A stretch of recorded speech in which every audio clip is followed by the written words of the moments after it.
what do you think the impact is of generative AI overall on businesses? I think the reality is that we have ample supply of great strategic opportunity, overwhelming hype, and inherent limitations that are not necessarily understood. This new intermediary will not only sort of control the search space, but it's going to control interpretation. It's going to suck all this stuff up. Here, let me give you my regurgitation of average response to this. The danger is that it's so articulate in doing that for a lot of readers, that will be good enough.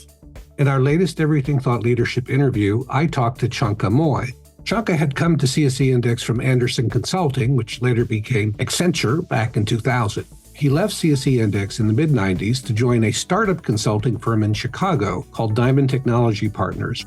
Chunka stayed there until 2010, the year in which PwC acquired Diamond for $400 million. Since he joined CSC Index more than 30 years ago, Chunka's career has skyrocketed. He's co-authored 5 books. More recently, he published a book called A Brief History of a Perfect Future. In my interview with Chunka, we talked about the biggest changes he's seen in the thought leadership profession, in both the research and development of big ideas and how they are brought to market, about generative AI and its overall impact on business, on the impact of generative AI on thought leadership, and lastly, on one of his favorite topics, how organizations can and should use thought leadership to address social issues. It is great to have you on this show. We have known each other for at least 30 years. I think you joined CSC Index back in 91? Sometime around then, yeah. So it's a little more than 30 years that we've known each other. And so the way I look at that is you've been in the world of thought leadership for more than 30 years. And I remember the old Index, then CSC Vanguard Research and Advisory Program, which was about the potential business implications of emerging technologies, and all the all-star technologists of the time that were in that service.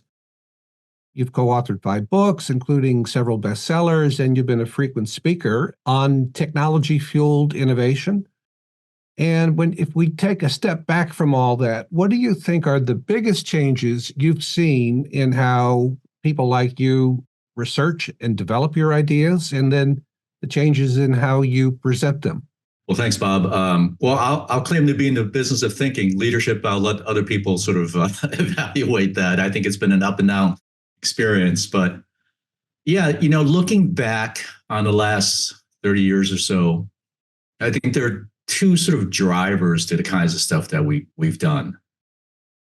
One, which I talked a lot about in my last book, which we called the laws of zero, but really is sort of like the cost side of Moore's law applied to all of information and information technology. The fact that the cost of doing the kinds of things we do, the capabilities are growing exponentially, but the costs are decreasing, right?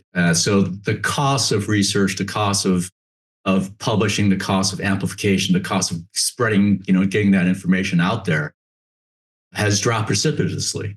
And we can talk more about sort of the positive and negative implications of that. But we really have these powerful tools that amplify what we do. But of course, they amplify what everybody else does too. The other part of it, which I think is less positive but natural, is, Gresham's law applies to us as well, right? The bad forcing out the good, sort of the overwhelming noise that comes into the world, enabled in large part by what I just talked about, the sort of the dropping costs of resources. But I think that, thought leadership used to be about actual thought leaders, right? Because it was actually so hard to do. And there were natural mechanisms for separating the really powerful ideas from everything else. And now that's a lot harder. So there is a lot of thinking that isn't really thoughtful, contending in the same space. Would you say the cost of becoming a thought leader has dropped precipitously? I mean, you used to have a best-selling book and a firm behind you to afford the development costs of the book. And now you can stand up a book on your own, self-publish. You can create a YouTube channel or a LinkedIn channel and get hundreds of thousands of viewers. The platforms by which we disseminate the ideas are free. Right. Yeah, so creation is a lot easier. Publishing is a lot cheaper. Your ability, as you just said, of just packaging and getting things out there, which in a lot of cases is good, right? But in some cases, there's sort of the natural filters that have dropped away, and now we're all inundated, right? We're all inundated with information, and separating out the good from the bad is not easy for the average consumer. And so what does that mean for people who look at you and your career and they say, I want to be Chunka Mui? He's had a great career. He's a thought leader. No, I'm serious. And, would you give your younger self today this, kind of the same advice that you would have hoped somebody gave you 30 years ago about how to become known for having a certain expertise and how to spread your ideas? I think there's a lot of paths, the kinds of things we do. I mean, I know you came in from sort of a writing and editorial point of view, and I didn't. I just happened to write about the kinds of work that I did. And I would do sort of versions of those kinds of work, and I would try to crystallize my thinking in terms of, in ways that could express and help other people learn from it. But I never really thought of myself as being in the business of thought leadership. I thought thought leadership was or writing was a way of creating the artifact around my work. And from that standpoint, I think that really that's the best way to both create ideas and the best way of sort of approaching this work, right? Which is to be good at something and then write about it. Well, you proved that it works. And so it kind of leads to our next topic about generative AI and LLMs and the ability they have to, help a lot of people, say, who are not outstanding writers, not even good writers. They're mediocre writers, to be assisted by ChatGPT or another generative AI tool. What do you think the impact is of generative AI, first, overall on businesses? Put aside thought leadership for a second. Right. Overall impact, and then we'll go into what you think is the impact on thought leadership. Oh, I think the effect is going to be astronomical. But I also think I actually just wrote a piece a few days ago about comparing the lessons from the .com era, both the boom and the bust, and the rebirth to a lot extent, the current AI boom. And I think the reality is that we have ample supply of great strategic opportunity, overwhelming hype, and inherent limitations that are not necessarily understood. And, industry, every individual company needs to separate the opportunity from the hype and understanding the limitations in the context of their own business problems.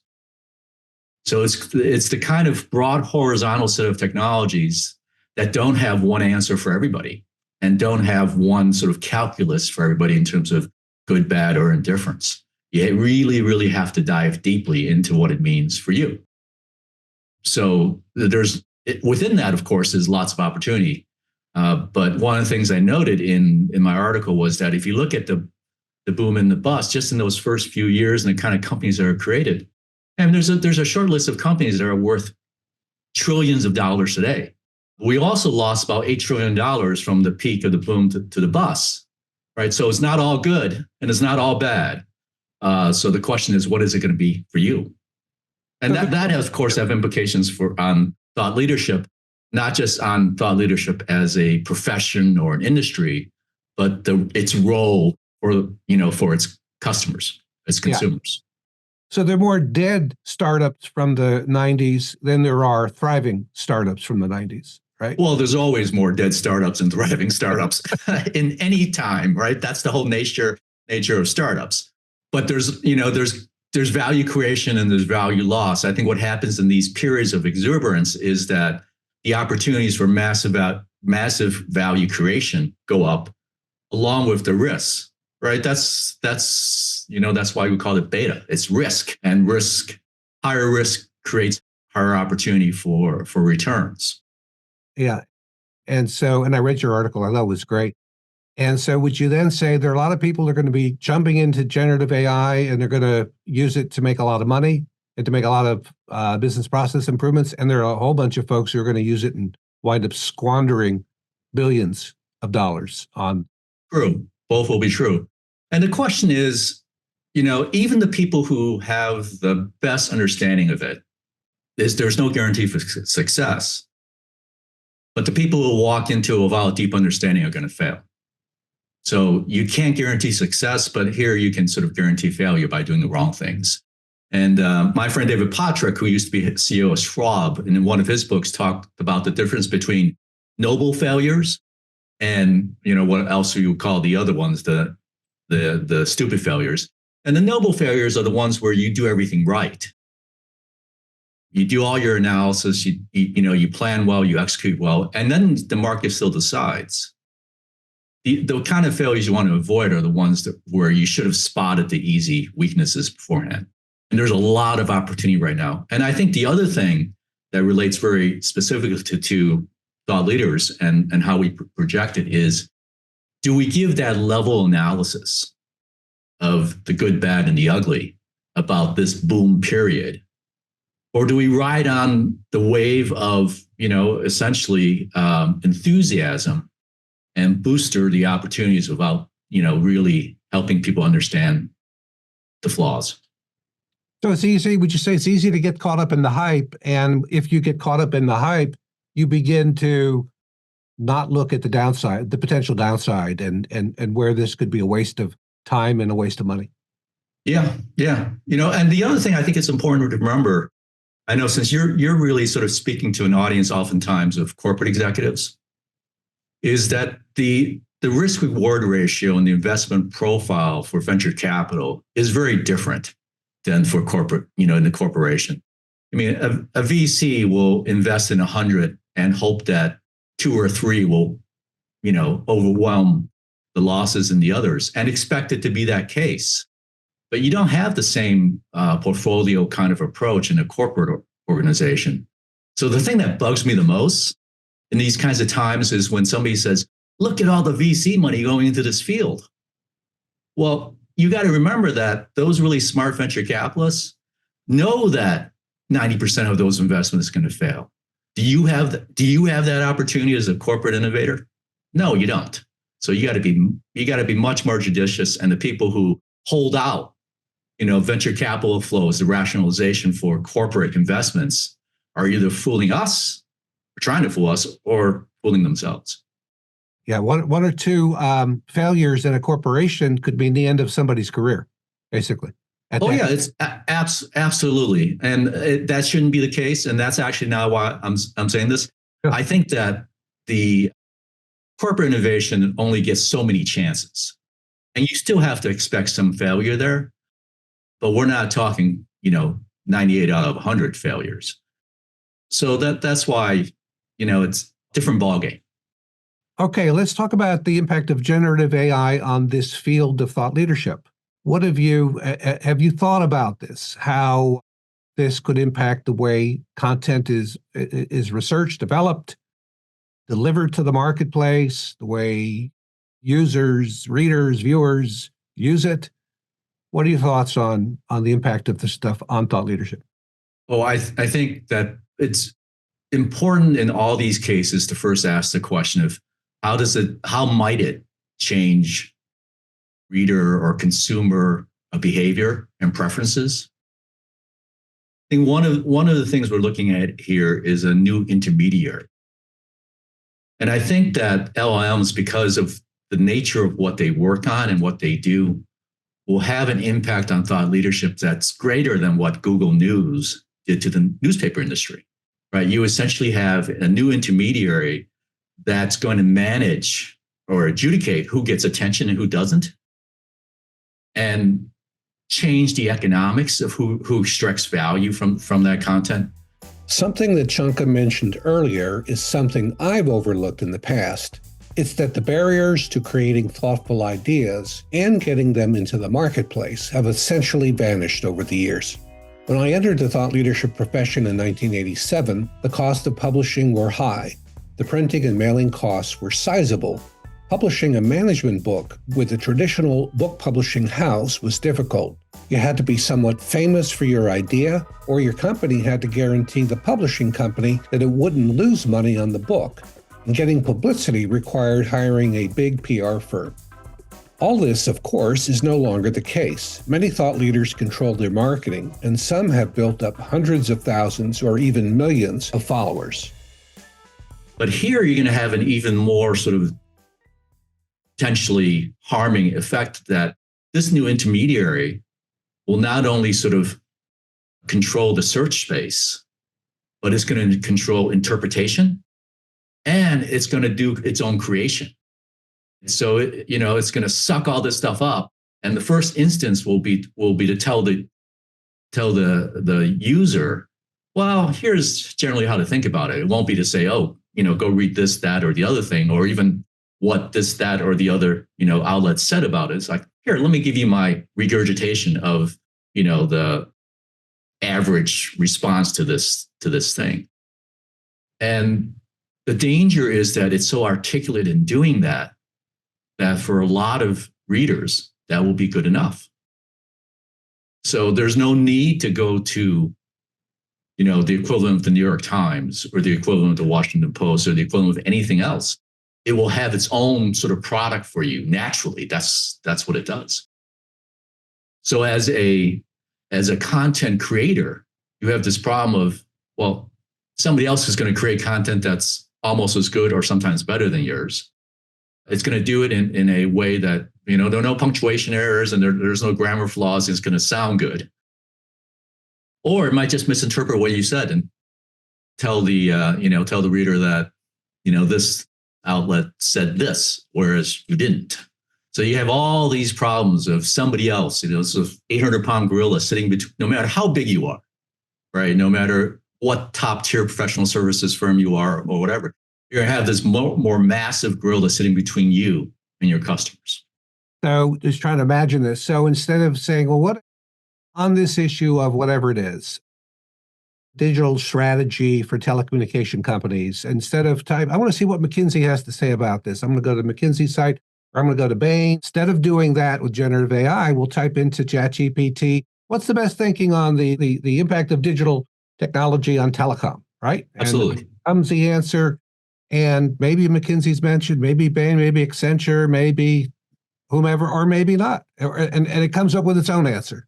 Yeah, it comes up with its own answer. And it could also tell you that, my friends at McKinsey said X, whereas they said the opposite of X, right? Because, everybody else said the opposite of X. So therefore, it just guessed that McKinsey probabilistically probably said, whatever. So I did the thing that I'm sure that a few of the folks in the audience probably did as well. The first few times they used ChatGPT or the equivalent, I asked it about myself, right? I asked it, oh, what did he write? What did that book say?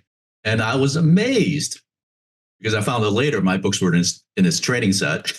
I was amazed at what it got right. But there are times when it wasn't so right. In fact, I asked it at one point, what's the most read article that Chunka Mui ever wrote? And it's played back something on the order of, oh, yes, he wrote this article with Mohan Sawhney at Northwestern University, and it was about X, Y, and Z. Mohan Sawhney at Northwestern University is a good friend of mine. We've never written a paragraph together. And so we certainly didn't write that article. And of course, what it said told me about the article, what the article wrote, said, or proposed, it just made up, right? Some people call that hallucination. I call that really, really big mistake. But it was very articulate. And anybody else who asked that question would walk away saying, oh, wow, this guy, he had this really big article. This is what it is. And would have had a completely different view, would have walked away with a completely different impression of my view on some critical topics. I think everybody has that risk, that danger. And you think most people will believe what ChatGPT or its competition tells them, as opposed to saying, I'm not sure Chunka, and I don't remember an article by Mohan and Chunka. I'm going to click and I'm going to get on Google and see if they actually, in fact, wrote it. Most people won't take that step, right? Well, I mean, if you build up trust, you're not going to double check everything, right? And here's something so simple. How could that be wrong? And that's, I think, there's, of course, lots of debate, right, about how good or bad these things are. And most people come out saying, hey, that's pretty amazing.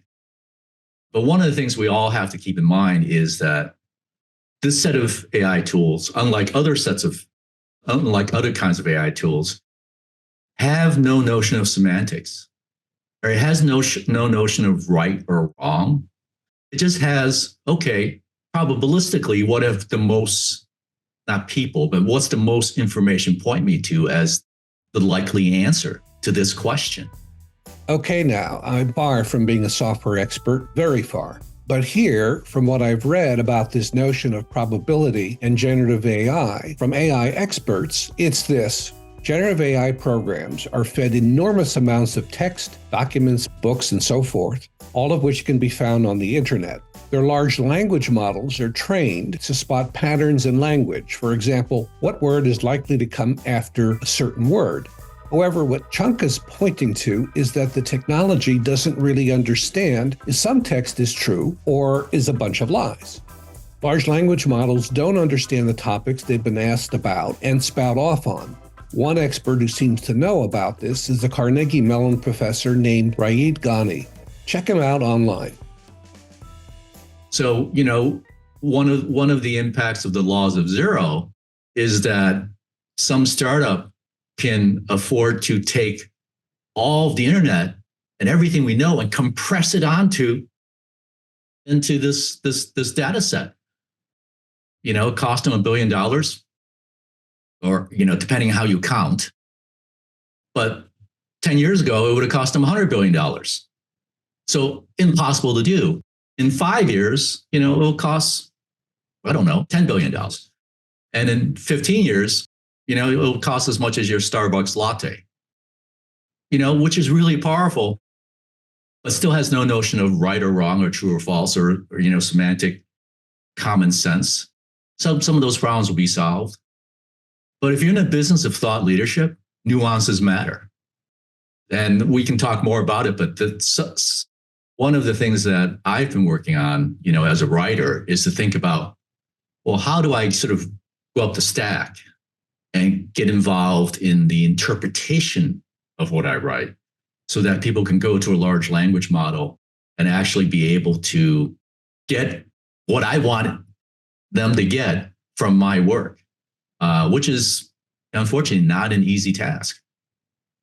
So what I hear you saying is, how do I use the large language model to help me and help my readers understand my ideas, maybe versus others' ideas on the same topics, rather than it be at the total mercy of the large language model, and whether I show up on searches I should be showing up, or questions I should be showing up on and showing up correctly? Well, I wish I could do that, but I can't. There's no equivalent of search engine optimization here.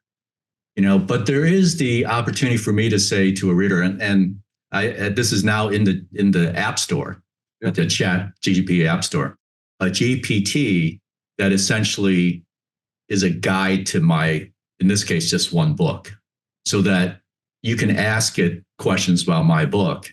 And I've structured the content in a way that it can search it, or I've instructed it to try to search it in the right way, which is really powerful in two ways. One is I can have some confidence that it will interpret my work as opposed to go and read the article that I wrote of Mohan and say that that's me. And the other is that it actually extends my work, right? Because it can ask it questions like, hey, how does this book compare to that other book? Now, I don't know if it's getting that other book right, but I'm more confident it's getting my book right. But you can also do things that's really interesting too. It's like you can, as a corporate innovation advisor, you can say, okay, how do I relate this book, what this book is saying, to my business problem? And hopefully that will be more right than the alternative where essentially it tries to cheat. You ask it about me, it doesn't really deeply search into me. It's sort of the equivalent of it browses a few paragraphs and guesses at what the rest of my answer would be. So tell me what that would look like. Let's say I'm reading your interactive book or reading it, what you're doing with it online. And I say, well, I'm not a small business. I'm a Fortune 500 chemical company. How would Chunka's ideas and his co-authors, how would they apply to my business? Will that LLM then say, well, here's Chunka's ideas and here's how they might apply to a Fortune 500 chemical company? Is that how it would? Yeah, in some cases, it might be able to do that. I mean, it depends on how much relevance there is, but it will be able, for example, to sort of say, okay, I haven't really read the whole book, so tell me what they say about chemical companies. How might, I think we have to, put the might in there. How might what this book talks about in terms of the future of energy and transportation apply to the chemical industry? And I think it gives you a fairly reasonable answer, not, down to the level, but enough to be thought-provoking. We, in our book, we talk a lot about how to write what we call future histories, sort of visions of particular kinds of business situations in the future, given certain technological assumptions. It can do that because it's an LLM, can sort of take that approach and give you a draft of a future history in your industry, something that we might never have thought about. But we did write about things like, how does computing change? How does information change? What are the possibilities of genomics in healthcare, stuff like that. And it can sort of try to generalize and apply. Now, I would say it's probably a good start. It's not a final answer, but it's a good start to something that we didn't write a chapter on. So it can write sort of that section of that paragraph apply to you, or look at a particular problem from your vantage point. I put a lot of attention into, for example, how might high school teachers use content here to teach certain topics. It's something we never even talked about when we were writing the book, but it's sort of a natural extension. So I think of it as if you were talking to a well-read reference librarian, you walked in and you sort of said, I haven't read this book. What does it have to say about X, Y, Z? And the person actually read the book. They're not me. They're not going to try to represent themselves as me, but they can give you sort of a starting point to answer that question, which is something that the base model would never have done.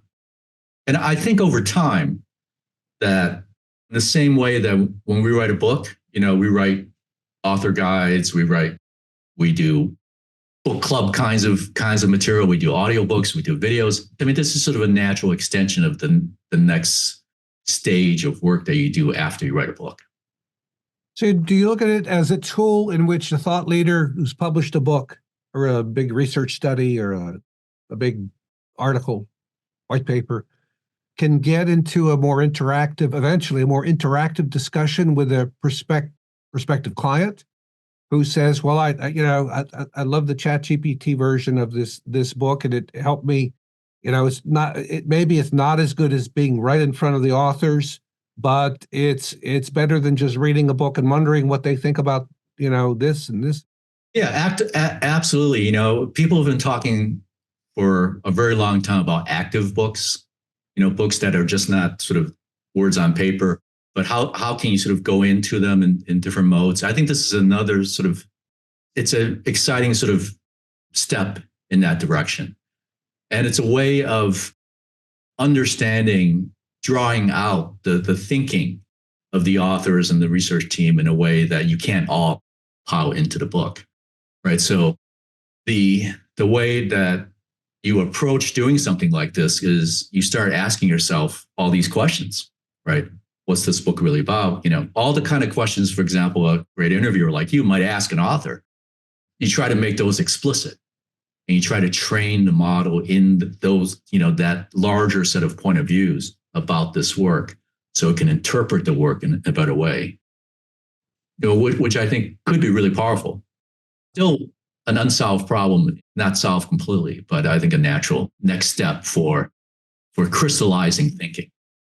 And so if the average book author or authors spend X number of hours over a year or two, whatever it is, in developing the material and the drafts for the book, and then try to do what you've done with the large language model or learning model, then how many more hours is that? Is it another X or 2X, or, how much work is it after I've sent the book to the publisher or I've self-published it? Now I got to spend how many hours to do it you've done? Yes, but it'll be fun, really. Yeah. It's not trivial. And also it's not trivial because you have to structure your book differently.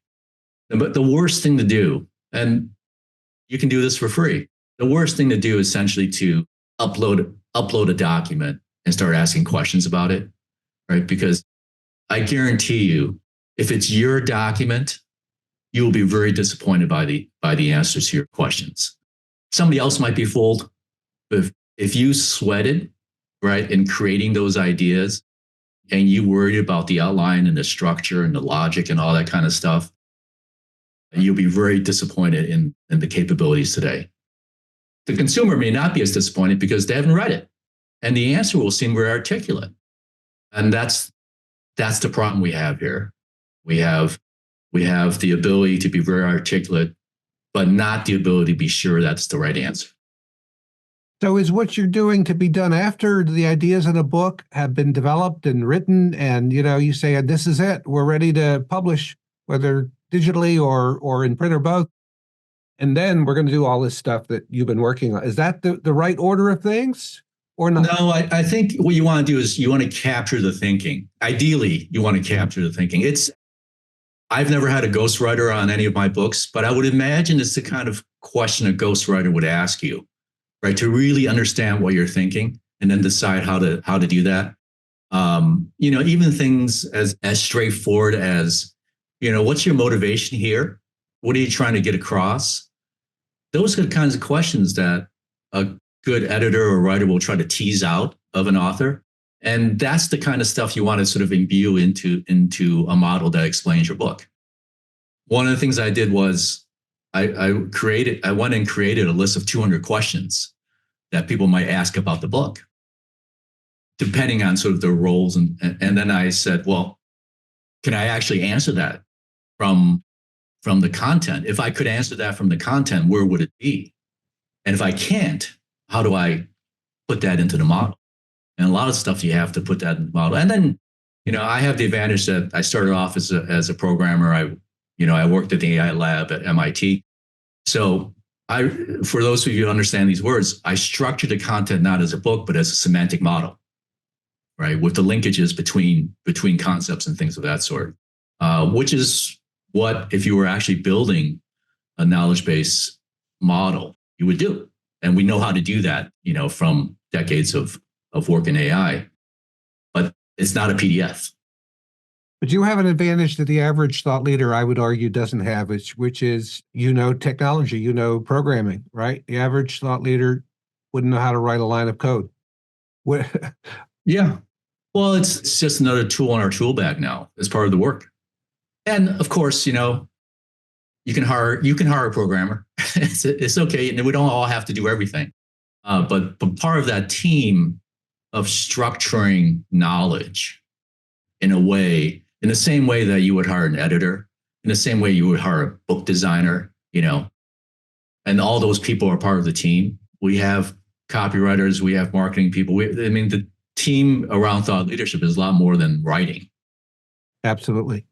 So for your next book, and I don't know if you're planning a next book after A Brief History of a Perfect Future, but if you are you planning a next book after this one?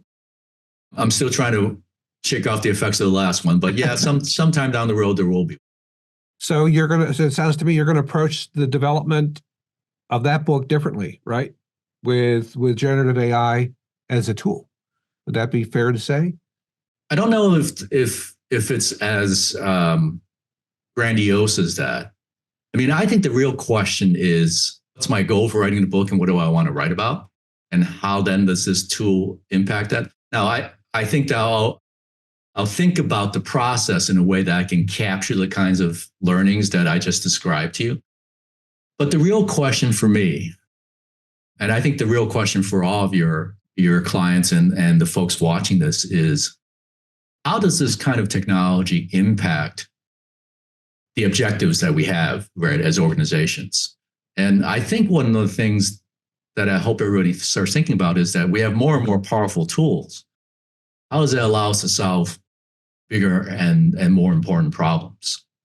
And I think there's both a need and an opportunity for folks in the thought leadership space, I don't know, to think about thought leadership. What does thought leadership mean in the context of the industries and the problems that we solve? Because I think that we have the opportunity with not just large language models. There are actually other areas of AI that are going to be critically important for society. How does that apply to our business? And how does that allow our business to address bigger and bigger problems, which will ripple back in terms of bigger and bigger business opportunities for us? And one of the ways of getting past Gresham's law or dealing with Gresham's law is to actually get that much better, right? Because I think one of the things that large language models will do, rightly or wrongly, is that they'll increase the noise, raise the bar in terms of what you can get anywhere. So the question is, okay, how do we focus on content and the creation of that content in a way so that it's not something you can just get anywhere? I think there's a great opportunity there, and that's the opportunity I'm looking forward to as well. Right? So how do I sort of connect the work I can do and the way I can do it into the big problems that faces us and opportunities that face us as in every industry and every part of society.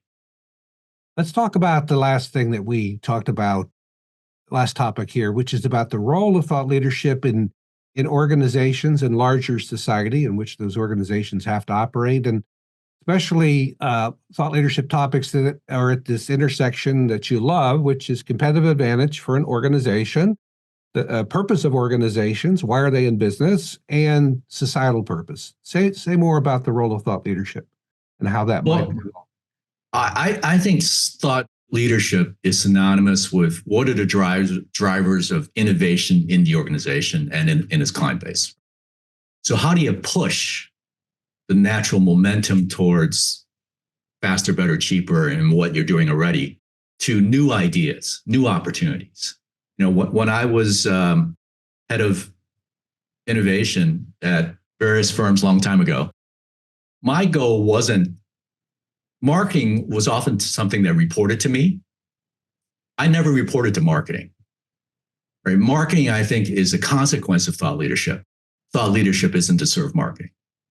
And which means that the role of thought leadership is really to explore the boundaries.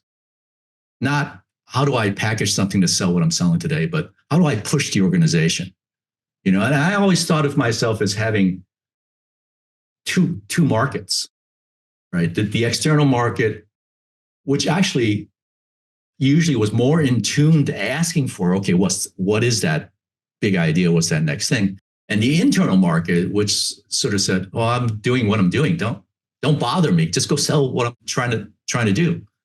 Right. So I think, Astro Teller, who's head of the moonshots at Google or Alphabet, has this great line. He says, "If I can solve $1 trillion problem, I'm pretty sure there's a really large business opportunity there. So first, I'm going to ask, what's the $1 trillion problem I can solve?" And I would put that as a question, as a charge, as a motivation for everybody who really wants to be thought leadership. What's the really big problem in your industry or your markets or your customers that you can solve now, or better yet, you can solve in 10 years because of the laws of zero, that you could start on today? Because if you don't start on it today, your company won't solve it in 10 years or 5 years or whatever it takes. Whether that is addressing climate change, where we have to deal with really big problems getting worse and worse, or addressing healthcare, where we have this unsustainable system, or transportation or education or finance or insurance. There are these big looming opportunities out there that if we get ahead of the game, we'll be ahead of the competition in addressing. And that's the great opportunity for thought leadership. And the reason I think organizational purpose is really important is that sort of sets the North Star at the kinds of problems that you should be looking at. Why is your company really in business? And if you're a professional services company, maybe it's like, why, what does this industry vertical really have to say about this industry? But, what is that purpose? And then look for that intersection of really big problem and competitive advantage in that space and drive out the big opportunities.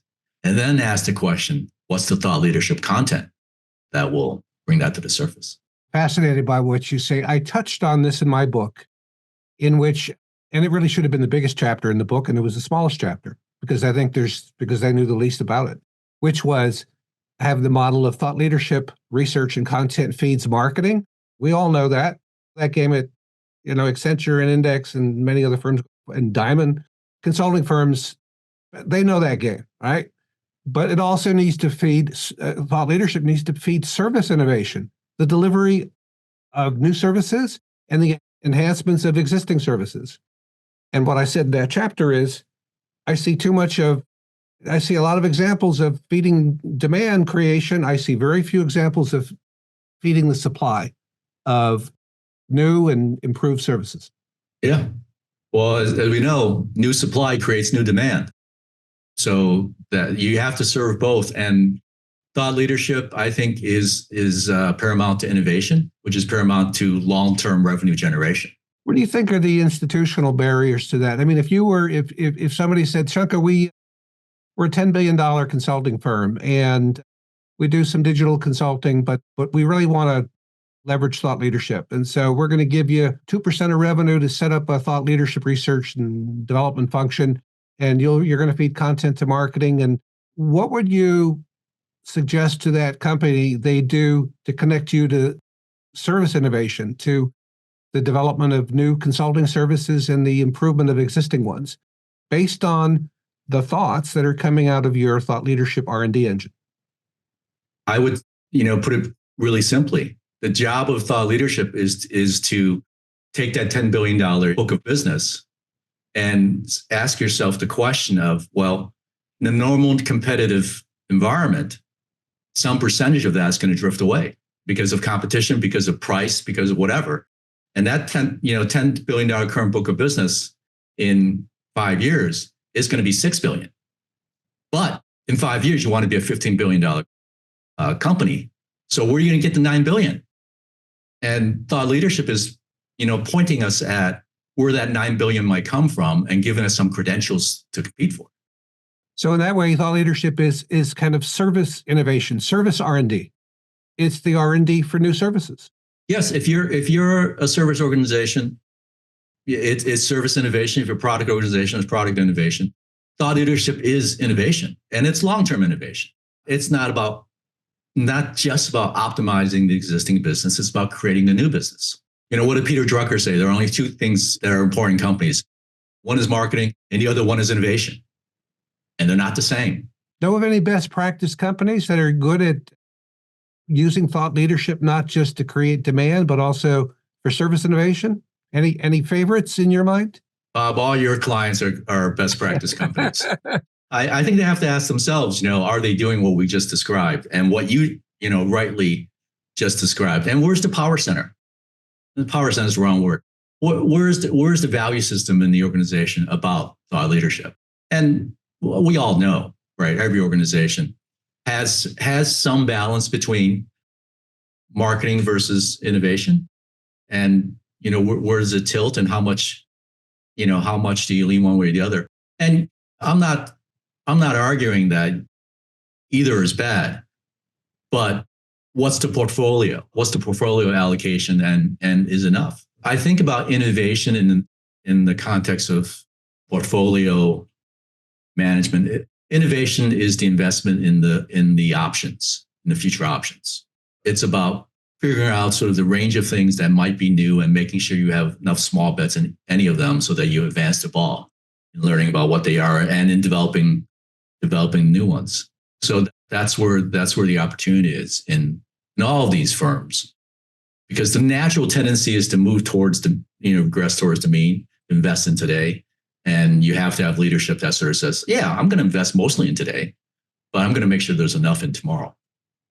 That was one of the many things that Mel Bergstein, your old boss at God Bless Mel, many years ago, I thought, got right at Diamond, which was knowing that thought leadership needed to lead to new services, right? Yeah. Mel got that, which I think is unusual. He got that. I actually worked for Mel at 3 firms, at Anderson, right as it was becoming Accenture, and at CSC and at Diamond. And he always had this beautiful ability to sort of to actually think about it as a portfolio, to balance that and not make a hard choice one way or the other. Right before Larry Downs and I wrote Unleashing a Killer App, which was sort of a personal project. I remember standing with him, and he had just hired me as a partner at Diamond. He said, "Oh yeah, you're going to work at this client, and that client." And I said, Mel, remember my contract. I have this book I'm writing, and my contract says I can keep on writing it. He says, "Yeah, of course. If it's good, we'll back it all the way. Just don't spend too much time on it." But he didn't say, "No way, don't spend any time on it." And I think it's fair to say that investments like that made Diamond to a $3 billion firm, from a small firm into a very large firm, and attracted great talent, which, it's shocking. The same thing happened at Index with Mike and Jim and their books. The other great thing about innovation is that it attracts talent with purpose, who are drawn to solving big problems. And that's an option value as well that you're creating inside your firm, which can't be underestimated. Yeah, it's thought leadership as magnet to absolutely top tier talent, just top tier talent. Those were great days back then for you at Diamond, and for us at Index before your days at Diamond. Yeah, great days. I think they're just as great today, because you know what? The tools are better and the opportunities are clearer.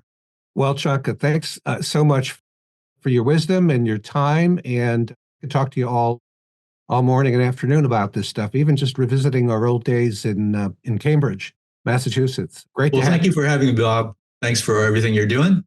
Keep up the good work. Chunka, we will bring you back hopefully later this year to find out how this LLM book of yours is going. Deal. Chunka Mui gives all of us in the thought leadership profession something to think about. If people increasingly go to ChatGPT and other generative AI software to find thought leadership content, instead of going to search engines like Google and Bing, and if that software tells them what to think, then every thought leader could be in trouble. Maybe generative AI systems will be the new thought leaders. At the very least, I believe generative AI will raise the bar for quality content, for original insights backed by statistics and stories. When generative AI is able to do its own original thinking and not merely find and rephrase what humans have written, then all thought leaders will be in trouble. Now, that's a scary thought professionally, and one I don't hope to see in my lifetime. For Everything Thought Leadership, this is Bob Buday. Everything Thought Leadership is a video and podcast series from Buday TLP. It's for thought leaders and thought leadership professionals, the people who help experts get recognized as thought leaders. If you enjoyed this episode, we'd love it if you left a like and if you shared the episode with your colleagues. You can find out more about Buday Thought Leadership Partners at budaytlp.com.